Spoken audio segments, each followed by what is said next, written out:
Nung bata kami, nagagalit si Papa kapag nagluluto siya.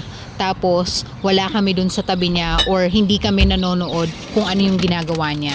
Ako, ayoko talagang nanonood ako habang nagluluto siya noon kasi unang-una hindi ko hilig magluto. Pangalawa, ayokong mautusan ng bumili kapag may kulang na rekado o kaya naman maghugas ng mga pinaglutuan.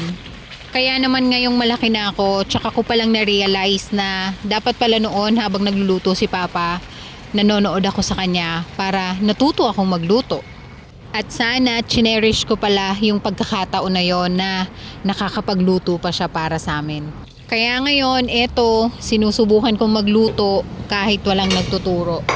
Tsaka kapag ka OFW ka, madalas walang magluluto para sa'yo.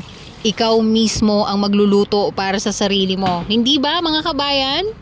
Ikaw, anong kwentong adobo mo? Share mo naman!